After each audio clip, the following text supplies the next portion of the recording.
अस्सलाम वालेकुम वरहमतुल्लाहि वबरकातुहू। हम टॉक में आज मैं मुखातिब हूँ अपने पाकिस्तानी बहन और भाइयों से। हम देख रहे हैं कि सुभान अल्लाह बहुत तेज़ी से चेंज होते हुए बदलते हुए पॉलिटिकल क्लाइमेट जो पाकिस्तान में है उसने सबको परेशान किया हुआ है, और हमको ये दिख रहा है, नज़र आ रहा है कि इस वक्त पाकिस्तान को शदीद तरीन ज़रूरत है एक चीज़ की, और वह इनकलाब, इस्लामी इनकलाब।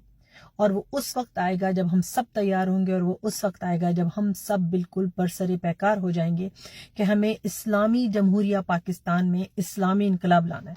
और कैसे इनकलाब आएगा? बखुदा यकीन कर लीजिए कि पूरी ज़िंदगी लगा लें आप इदारों को इल्ज़ाम देते हुए, पूरी ज़िंदगी लगा लें आप जो है एहलकारों को इल्ज़ाम देते हुए, पॉलिटिशियंस को, सियासतदानों को और हुकूमत को इल्ज़ाम देते, लेकिन जब तक इंडिविजुअल लेवल पर हम एज अ कौम मिन हैसुल कौम बहैसियत कौम नहीं सुधरेंगे और एक दूसरे को सुधारने की कोशिश नहीं करेंगे तो वो इनकलाब नहीं आएगा। अमर बिल मारूफ व नही अनिल मुनकर की पाकिस्तान में हर लेवल पे जरूरत है, और छोटे निचले तरीन तबके से स्टार्ट होने की जरूरत है। आप देखिए कि अगर हम बाहर जाते हैं, हम कुछ काम करते हैं, हमारा सबका ये वतीरा बन गया है कि हमको पता है यहाँ पे रिश्वत के बगैर कोई काम नहीं आता। अरे भाई, उसको $5-10 रुपए पकड़ाओ, $100, $100 पकड़ाओ, $200 पकड़ाओ, वो काम कर देगा। वहां पे जाओ, उनके पास उनकी मुट्ठी गर्म करो। ये हमारे आजकल रोजाना के जुमले बन गए हैं। क्यों हम एक्सेप्ट करते हैं इस रिश्वत को, जिसके बारे में अल्लाह ताला कुरान में फरमा रहा है कि रिश्वत लेने वाला और देने वाला दोनों जहन्नुमी हैं, दोनों आग का खेल कर रहे हैं। आपने इस चीज को बदलना है।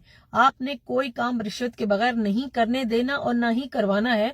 इस चीज को ठान लें। अगर हर लेवल पे ये काम होने लगा तो किसी को हिम्मत ही नहीं होगी कि वो इन चीजों को लागू करे हमारे मुआशरे पे, हमारी सोसाइटी पे। लेकिन ये जब होगा जब हम इंडिविजुअल लेवल पर छोटी छोटी चीजों में कारोबार करते हैं, झूठ बोल के खराब चीज बेच देते हैं, कारोबार करते हैं, झूठ बोल के ज्यादा महंगी चीज बेच देते हैं, तोलने पे आते हैं तो नाप तोल का निजाम खराब कर देते हैं और झूठ बोल के गलत तोल के तोला हुआ जो है सौदा बेच देते हैं। और हम जानते हैं कि कुरान हमें बता रहा है कि ऐसी कितनी कौमें हमसे पहले गुजरी हैं जिनको इसी वजह से कि वो नाप तोल पूरा नहीं करते थे, या कारोबार में, ये लेन देन में, ये सौदे में बेईमानियां करते थे, गलत तरीके से मुआशरे में करप्शन फैलाते थे, ऐसी कई कौमें तबाह हो चुकी हैं। लेकिन हमने उनसे कुछ भी असर नहीं लिया, क्योंकि कुरान तो हम पढ़ते ही नहीं है। कुरान में तो हम समझते हैं कि स्टोरी बुक है और दूसरे लोगों की नसीहत के लिए दी गई है।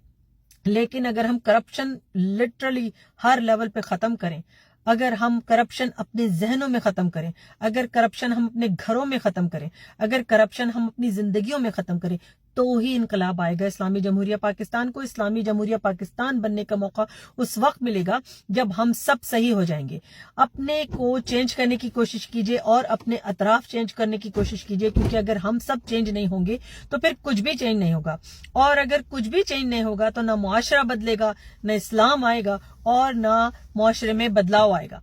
तो ये याद रखिए कि हम सबको मिल के काम करना है। करप्शन का खात्मा, अल्लाह की खुशनुदी के लिए हर काम सही तरीके से, हलाल तरीके से और बिल्कुल जायज तरीके से करना और करवाना, ये हम लोगों का शौर होना चाहिए, ताकि पाकिस्तान की हालत बदले और आइंदा नस्लें हमारे लिए दुआ कर रही हूँ, हमें बद्दुआएं ना दे रही हूँ।